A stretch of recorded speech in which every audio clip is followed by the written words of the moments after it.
Hey, thanks for being here. My name's Jason Bailey, and again, very, very lucky to talk to some of my favorite people in the business. And Corey Taylor's got Slipknot, of course, Stone Sour, and then he's got his own stuff. And this would be the sequel to CMF1, which would be CMF2. The radio single Beyond, which is awesome, and we'll get into that here in just a second. The extremely talented, way cool Corey Taylor. How you doing, bro? I'm doing good, dude. Just hanging on the road. How you doing? I'm on top of the world, so this second album, is the sequel better than the first? Because this is obviously a playoff of CMF1, Corey Right. MF and Taylor 1, right? Right. Yeah. I mean, to me, this album, it eats the first one and spits it out, to be honest. And then that first album I was really proud of, but that album kind of felt more like where we were coming from than and this album kind of feels like where we're going, So on this album, we just decided to up the stakes. The music is more expansive. There's heavier stuff. There's darker stuff. It still kind of paints with the whole palette like the first album does, but there's just a little more there, man. To me, it's the best rock album of this year and next year. I mean, it's that good. And I don't doubt it. I love your solo stuff. I mean, I love all your stuff. I rotate between, you straight up Corey Taylor and Slipknot and Stone Sour. It must be nice to have, you're not a Gemini, I am, but it must be nice to have three different personalities to be able to vent, huh? I mean, for the most part, yeah. It's, you get lucky enough to kind of make music carte blanche, like if you get a great idea, that there's a project that you can be able to do it with, and especially with this project, it was really after we toured, and I was able to kind of put all of that music onto one stage and see that my band could really up the stakes and really go for it. That's what kind of led me to go, what, I can lay more into this music and really kind of, take it up a notch if I wanted to, because it all works, So I'm pretty lucky when it comes to being able to, if I think of a song, no matter what the genre, no matter what the style, no matter what instrument lends itself to it, I can just do it, and there's not a lot of dudes that can say that. So I'm pretty lucky. Is there parameters, when you come across a song, and I mean, you're a tour monster, so I'm assuming a lot of this stuff is when you're on the road and you go, you know what, too hard for Stone Sour, we'll give this to Slipknot. No, it's kind of the middle. I think I'm going to take this for myself. Are there parameters in your head? Well, I've definitely started keeping more stuff for myself. Let's put it that way. I'm a greedy dog sometimes, but at the same time, I mean, the first 20 years of my career, I would look at certain stuff and I'd go, this, I would know when I was writing it that it was instinctively like a Slipknot song or a Stone Sour song, like you could just tell, and then there were times where a song you would think would be one or the other. I would choose the one that people didn't really necessarily think it was for, like Snuff is a perfect example. I wrote that specifically for Slipknot. And I know a lot of people have accused me of just, throwing a Stone Sour song at Slipknot. And I was like, that's not the case at all. Like, it wasn't even a consideration for me to give it to Stone Sour. It was always going to be a Slipknot song. So it's, you just kind of have to go with your gut, and 9 times out of 10, the gut's going to be right, because because it's not necessarily even about the song. It's about what these other musicians are going to bring to the table with it, man, and it always works out for me. I would not want that job, because I mean, listening to Beyond, first off, I love the arrangement of the song. Oh, thank you. Yeah. I mean, I'm always a fan of musicians that go against the grain with the typical radio style arrangement. And this is totally different. The beginning of the song, it grabs you without a doubt. Right. Love it. Yeah. And I'm assuming you did that on purpose. 100%. Yeah. I could see, like I said, I wouldn't want your job. I could see this song being a Slipknot song easily. I mean, it can have a foot in each life. It could have been a Stone Sour song, but it's one of those songs that to be honest, man, I've had it for a while, and it's just been a song that I've never been able to finish. Let's put it that way. It just never felt finished for me. Like even in the 2 or 3 different versions that I've had over the years, it just never really worked. It wasn't until I was able to kind of really sit down and go, okay, I need to sort this out and focus it. That's when it really kind of came into its own. I rewrote the lyrics. I added like 2 or 3 riffs to it that were completely different from the original demo that I did years ago. And it really came into its own. I got to say it, man, because of this band. This band really understood what I was looking to do musically and really knew how to make it come alive and balance the heavy with the melodic, man. Like it really came into its own because of this band. That's awesome. It's giving a lot of credit to the fellas, Yeah. to be able to do that. Because you are a tour monster and you're out there in 3 different entities at any given time. Yeah. Is it a gray area between I don't want to use the word rip off because you don't do that, but I'm saying there's a gray area of getting inspired by somebody. I mean, I struggle with it too when I go see comedians for, I'm like, I don't want to rip that, but I'm inspired by it. Is there a gray area when you see other artists and they inspire you? I mean, that's an interesting point. I mean, it's one of those things that I've always got so many different ideas in my head that I'm not so much concerned about cryptonesia because I know there's always going to be stuff in there, what I do take away from my inspiration from other people is the approach, maybe not the idea itself, but the idea of where it could have come from, or the way it could be produced in a way. It's kind of like comedy, and I talk about this with a lot of my comedian friends, they'll hear a bit that inspires them to talk about something, but in a different way. It's like they'll form a bit around something and they'll use their own unique approach, like their fingerprint, and they won't talk about the same thing, but thematically, it's very, very similar, but you can say that about everything.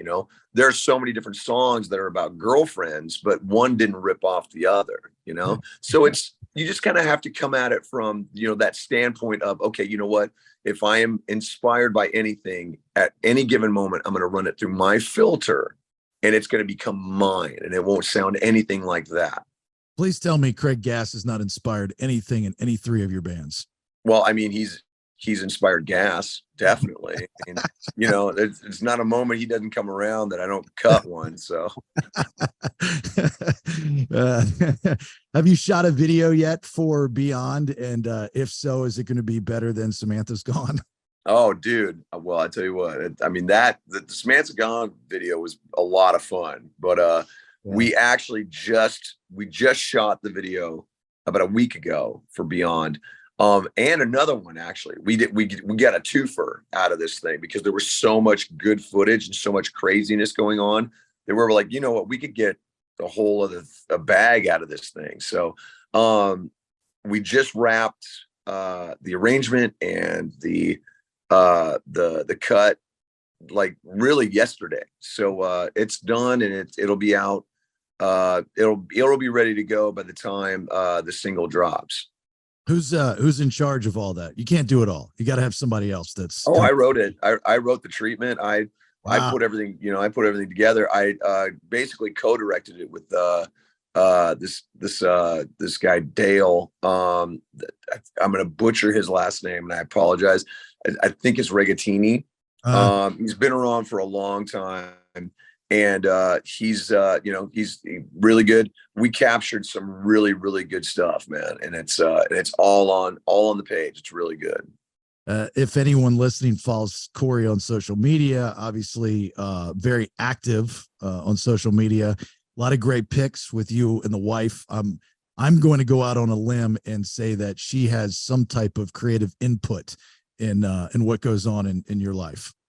Oh, well, I mean, the cool thing is that we have creative input in both our lives. I mean, she has her dance cirque troupe called, the Cherry Bombs. And dude, the stuff that she comes up with and the stuff that she's able to put together is so rad that, it inspires me sometimes to write music. It's that cool, like the stuff that she does. And she's driven like me.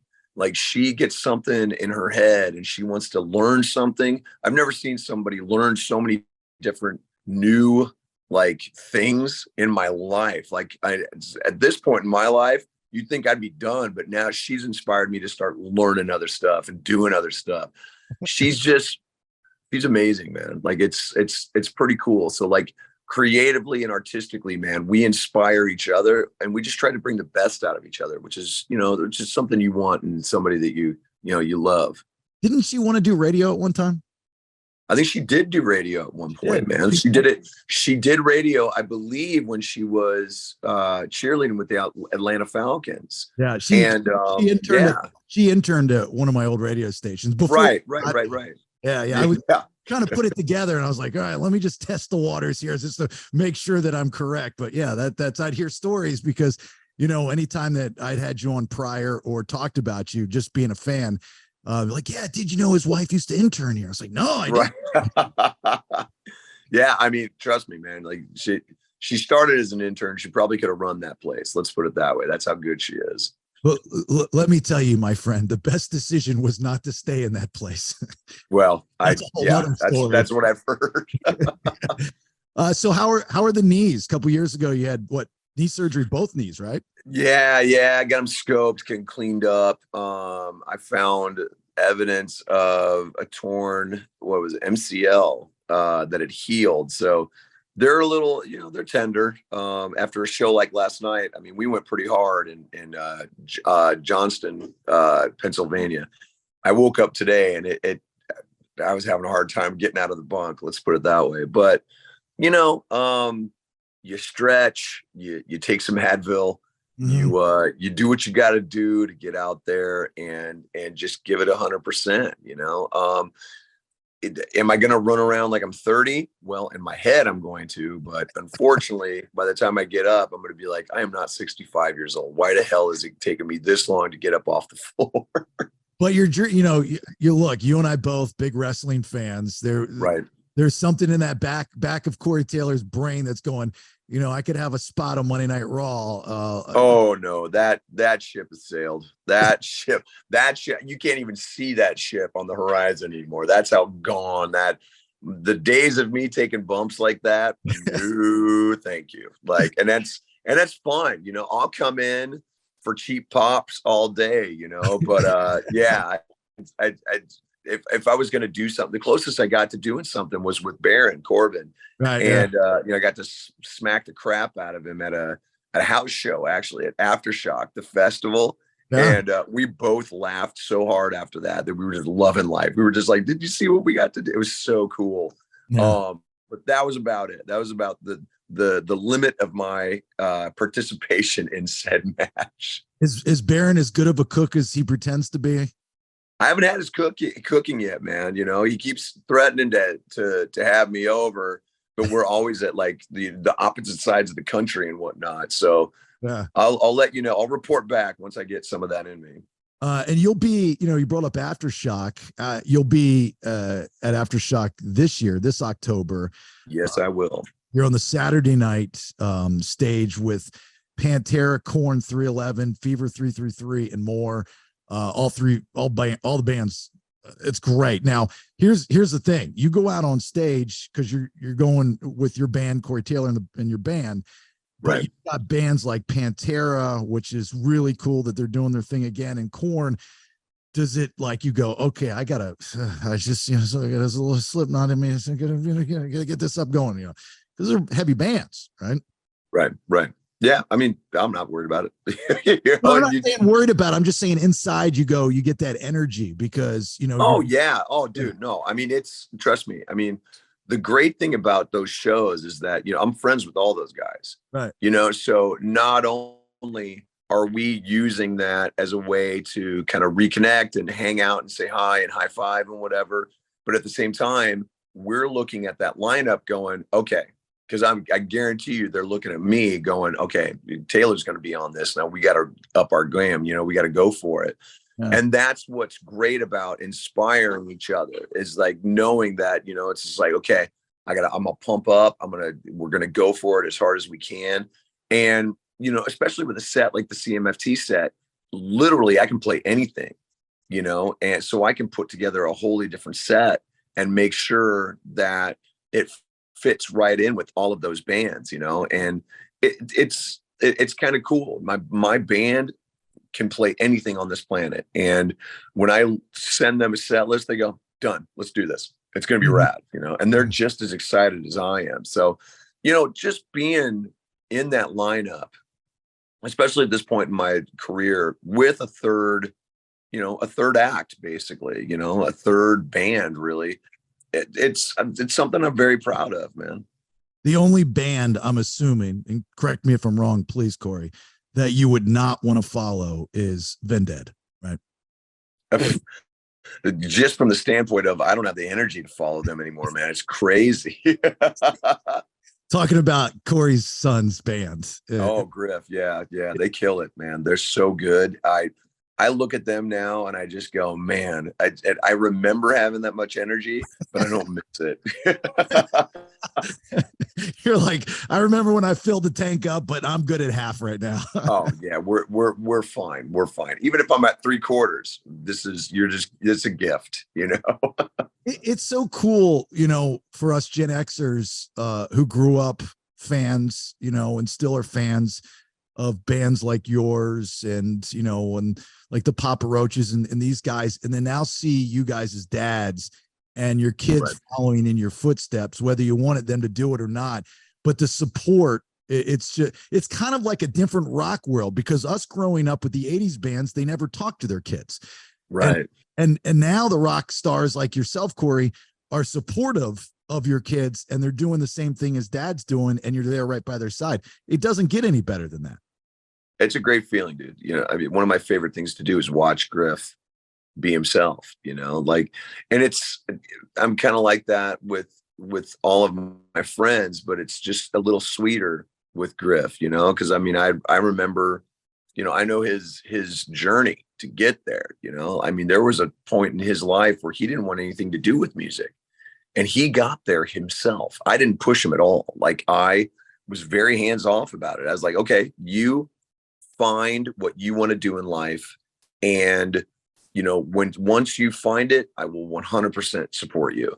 And he made his way to music, honestly, without me even knowing. Like, before I knew it, he had a band. I was like, oh God, what? Wait a minute, what the hell? What are you talking about? You got a band? What's happening? So it was really cool, man. He and some of his friends from school started putting it together. They joined forces with some other dudes from another school. So they all grew up together. They all knew each other, and they put together this band, and they've been doing it since they were young, and to see them just getting ready they just finished recording their second EP.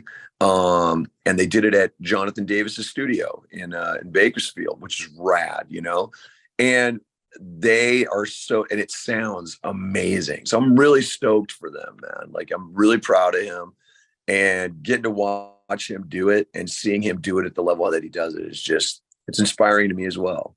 Yeah. And just to let you know, from a fan standpoint, it's cool to see that. Right. It puts you guys, yourself, at a different level. It humanizes you guys, and it makes fans proud of the artist when they see them being good parents. Right. Yeah. It's so weird, it's something that you don't necessarily think about, that might be the perception, like, to me, it's just me supporting my boy, so it's, if that's the after effect, then, that's cool. But I would be doing that if I was a plumber, What would be sweeter? The Rock and Roll Hall of Fame inductees just came out. You had like Willie Nelson and Sheryl Crow, late George Michael, Kate Bush, Rage, the Spinners. What would be sweeter out of the three projects that you have to go into the Rock and Roll Hall of Fame, or you just don't care? Oh, Jesus. Yeah. At this point, who gives a shit, really? To be honest, they it's hard for me to say that they get it wrong, because sometimes the people they induct 100% deserve it, but there are still so many groups that should go in before some of the ones that have, and it really upsets me, dude. So at this point, it's like, I don't even know if I'll even be considered for something like that. And I couldn't care less, to be honest. Like, to me, that's a high five at the end of your career. I would rather have that later on. Yeah, it's just something I don't really concern myself with. Would I be a stingy hog and want to be like, the late great David Crosby and be in there like 4 times? That would be great. Like, if I could be in there for all 3 acts, that'd be killer. But yeah, I don't think I'm gonna even get in for one. So it's fine. I got better things to do. Yeah, it's a shame. Every year I'm like, you guys can't leave out Maiden. Like, it's if it's They based consistently leave out bands that were influential. That was my introduction to rock dude. and roll back in the early 80s. Is like, you can't leave out Maiden. I mean, does it surprise you though? I mean, Judas Priest just went. Froze on me. Are you there? Yeah, can you hear me? I can hear you. Okay, cool, excellent. My video froze. I apologize for that. Oh, it's okay, man. It's all good. All right, well, let's wrap this up, and I'll see you at Aftershock personally. I'll be out there. Okay. Very, very cool. That'll be my first Aftershock after just moving out here to the West Coast. So, oh, nice. Yeah, very cool. Beyond love it, and everybody else loves it too. I'm telling you, even if they haven't heard it, they're gonna love it. And then the new album CMF2, they're gonna love that as well. I'm a huge fan, Corey. I love everything that you do. You're so creative and you love your fans, and it doesn't get any better than that. So I appreciate the time, and best of luck with the tour. Because, by the way, CoreyTaylor.com for tour dates, right on top of Aftershock. And then buy the new album, get the new album, stream the new album. All right, brother. Thank you so much, Corey. No worries, man. Thank you, buddy.